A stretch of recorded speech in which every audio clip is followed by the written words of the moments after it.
जय हिंद दोस्तों, जैसा कि मैंने आपको पिछली वीडियो में बहुत बेहतरीन तरीके से फीमेल रिप्रोडक्टिव सिस्टम के बारे में जानकारी देने का कार्य किया, जो कि आपके एग्जाम के लिए तथा आपके जीवन के लिए इतनी महत्वपूर्ण होने का कार्य करता है।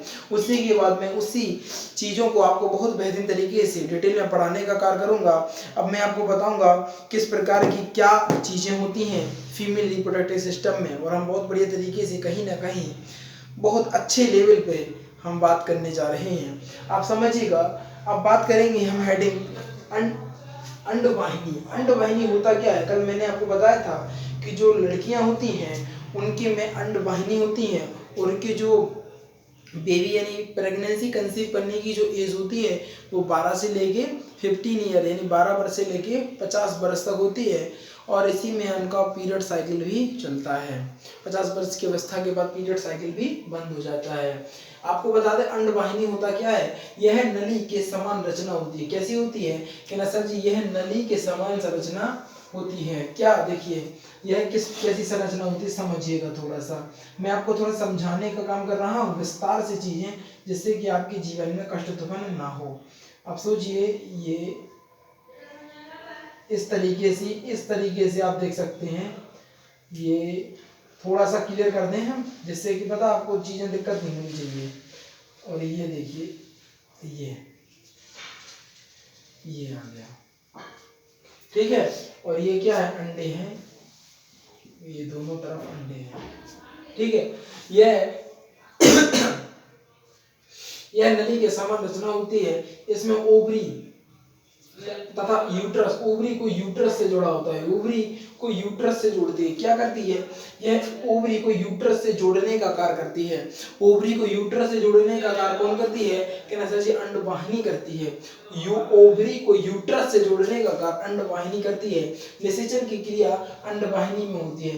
निषेचन की क्रिया कहाँ पर होती है? कि ना सर जी, निषेचन की जो क्रिया है वो अंडवाहिनी में होने का कार्य करती है। इसके बाद बात करेंगे हम, यहाँ पे समझिए, नर युग्मक। नर युग्मक यानी पुरुष युग्मक की बात करें, नर युग्मक को शुक्राणु कहते हैं। नर युग्मक में क्या होते हैं? कहना सर शुक्राणु कहते हैं। वे ही शुक्राणु के जनन क्रिया में भाग लेते हैं। वे ही शुक्राणु की जनन क्रिया में भाग लेने का कार्य करते हैं।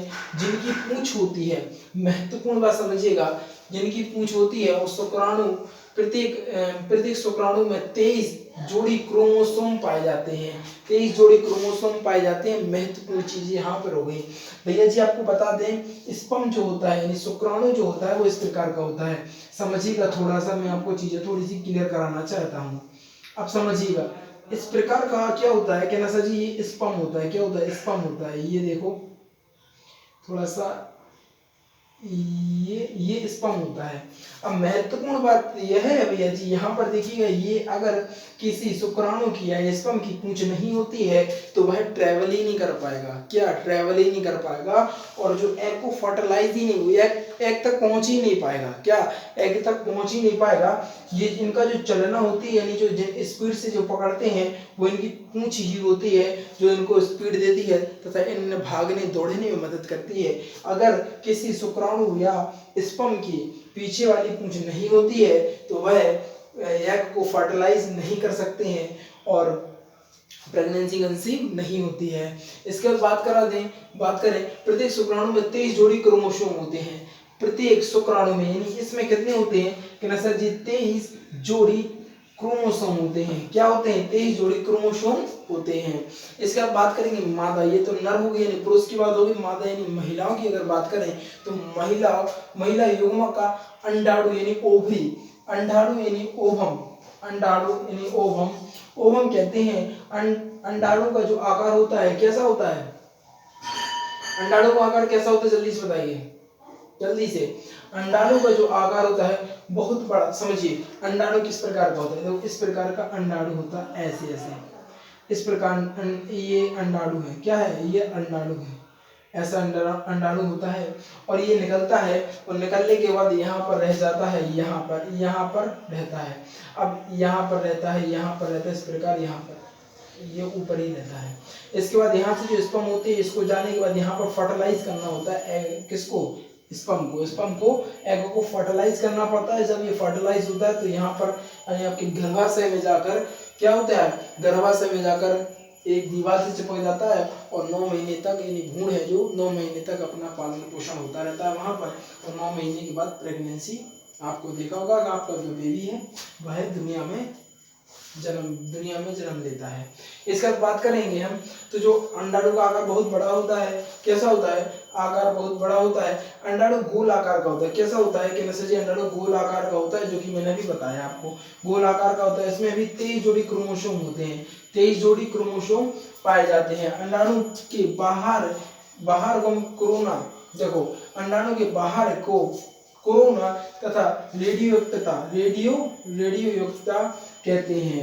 कोरोना रेडियोएक्टिविटा के अंदर एक झिल्ली पाई जाती है, जिसे हम जोना प्लेसेंटा कहते हैं। जो बेबी होता है आपका, वो प्लेसेंटा, यानी जो एक परत होती है प्लेसेंटा की, उसी में ही रहता है।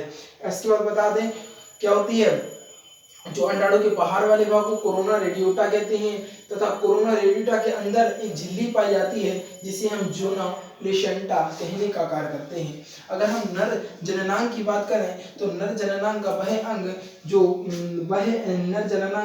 भाग जो जनन की क्रिया में भाग लेता है, उन्हें नर जननांग कहते हैं। जैसे कि उदाहरण के लिए बता दें आपको, पेनिस, जो नर जननांग का जो क्या बोलते हैं जनन की क्रिया में भाग लेता है, वो होगा पेनिस। इसका वृषण, इनकी जो संख्या होती है, वृषण यानी जो पेनिस के नीचे होते हैं ना, यानी ये पेनिस की, इस कल मैंने बनाए थे, पेनिस के नीचे जो होते हैं उन्हीं को वृषण बोलते हैं। ये पेनिस के जो नीचे होते हैं इनको वृषण बोलते हैं। यह दो, इनकी संख्या होती है 2 होती है, यह शरीर से बाहर होते हैं। इनका मुख्य कार्य शुक्राणु, मैंने बताया था यहाँ पर कल भी पिछली वाली वीडियो में, शुक्राणु तथा टेस्टोस्टेरोन का निर्माण करना होता है। कल मैंने टेस्टोस्टेरोन के बारे में बताया था, टेस्टोस्टेरोन क्या करता है क्या नहीं करता, सारी चीजें मैंने पिछली वीडियो में आपको बताई थी।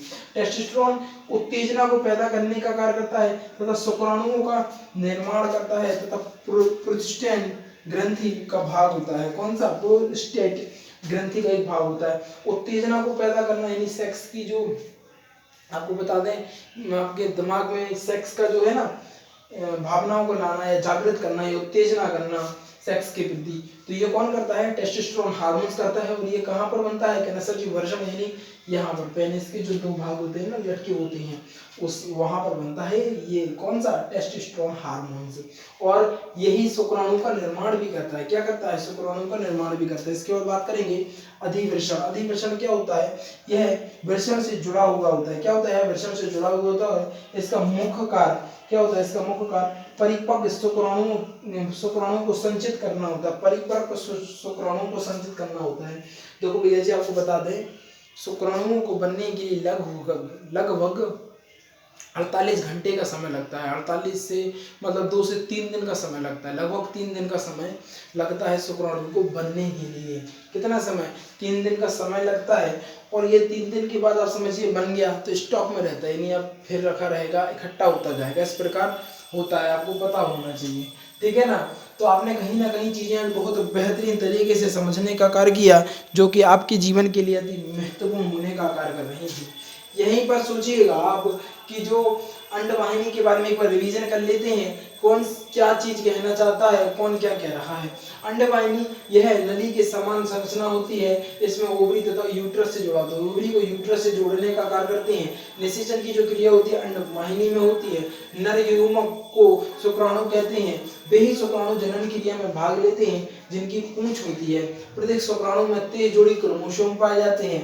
मादा युग्मज का अंडाणु यानी ओवम कहते हैं। अंडाणु का जो आकार होता है कहीं ना कहीं बड़े आकार का यानी गोल आकार का होता है। इनमें 23 जोड़ी क्रोमोसोम पाए जाते हैं। अंडाणु के बाहर वाली परत को हम कोरोना रेडियोटा कहते हैं, जबकि कोरोना रेडियोटा के अंदर एक झिल्ली पाई जाती है जिसे हम जोना प्लेसेंटा कहते हैं। नर युग्मक की अगर बात करें, नर युग्मक शरीर का वह भाग जो जन्म की क्रिया में भाग लेता है उसे नर जननांग कहते हैं, जैसे कि पेनिस। इसके बाद वृषण की बात करें तो इनकी जो संख्या होती है 2 होती है। यह शरीर यह शरीर के बाहर होती है। इसका मुख्य कार्य शुक्राणु तथा टेस्टोस्टेरोन हार्मोन्स का निर्माण करना होता है। टेस्टोस्टेरोन हार्मोन्स क्या करता है, उत्तेजना पैदा करता है, शुक्राणुओं का निर्माण करता है, तब प्रोस्टेट ग्रंथि में भाग होता है। अधिवसन क्या होता है, अधिवसन से जुड़ा हुआ होता है। इसका मुख्य कार्य परिपक्व शुक्राणु को संचित करना होता है। मैंने आपको बताया तो शुक्राणु होते हैं लगभग 3 से 4 दिन में बनने का कार्य करते हैं, वहां पर स्वीकृत होने का कार्य करते हैं। आप लोग समझ गए होंगे कि चीजें अति महत्वपूर्ण होने का कार्य कर रही हैं। यदि आपको पता चीजें इस प्रकार समझ रहा हूं, मैं सारी चीजों को डिटेल में बताने का कार्य कर रहा हूं और आप बहुत बढ़िया तरीके से चीजें बहुत बेहतरीन तरीके से आपको समझ में आ गई होंगी। याद रखिएगा, अगर आप वीकली रिवीजन पर फोकस करते हैं तो आपके जीवन में कष्ट उत्पन्न नहीं होगा। याद रखिएगा, एक बात पर विशेष फोकस रखिएगा कि जो अंडवाहिनी होती है, यहाँ से बहुत ज्यादा क्वेश्चन उठते हैं। नर जननांग से वर्षण से बहुत ज्यादा क्वेश्चन यहाँ से उठने का कार्य करता है। और यह पता नॉलेज वाली वीडियो भी है, सभी लोगों को, यार दोस्तों, चाहने वालों को शेयर भी करना आवश्यक बनता है। कल मैंने सारी चीजों को डिटेल से बताया था, सारी चीजों को बताया था, वर्षण को भी बताया था, नर जननांग, स्त्री के जो जननांग पॉइंट होते हैं, सारी चीजों को अंडवाहिनी तक सारा बता दिया। और नर जननांग में तो कुछ भैया इतना सिस्टम होता नहीं है, जो कि मादा जननांग में बहुत ज्यादा सिस्टम आपको देखने को मिलते हैं। याद रखिएगा, यह वीडियो बहुत महत्वपूर्ण थी। और आपको बता दें कि जो बाहुबली बैच है वो डेली के डेली 2 बजे आपको देखने को मिलता है, जबकि जो राम सेतु बैच है वह 4 बजे आपको देखने को मिलता है। ध्यान रखिएगा, जो नए विद्यार्थी हैं वीडियो को लाइक कर दीजिएगा, चैनल को सब्सक्राइब कर लीजिएगा और शेयर करके आइएगा अपने यार दोस्तों चाहने वालों के साथ, क्योंकि आज की जो वीडियो है कहीं ना कहीं बेहतरीन, गजब और लाजवाब होने का कार्य कर रही थी। इन्हीं चंद शब्दों के साथ विदा लेना चाहूँगा। अपने जीवन में आनंदित रहिएगा और आगे बढ़ते रहेगा। Thanks for watching. इसका स्क्रीनशॉट ले लीजिएगा। बहुत महत्वपूर्ण चीज़ें आज मैंने आपको बताने का कार्य किया है। याद रखिएगा, इन चीज़ों को यदि आप पढ़ लेते हैं तो कहीं ना कहीं आप अपने जीवन में एक सफलता को प्राप्त करने का कार्य करते हैं। बहुत इंपॉर्टेंट चीज़ें हैं, स्क्रीनशॉट ले लीजिएगा, वीकली रिवीजन कर लीजिएगा, कहीं भी कुछ भी कंजूसी मत करिएगा, नहीं तो आप हमसे कहेंगे सर कहीं ना कहीं धोखा हो गया। धोखा नहीं होने देंगे, पूरा पढ़ाएंगे, टेंशन मत लीजिएगा। आराम से स्क्रीनशॉट ले लीजिए, इसका कोई दिक्कत नहीं है।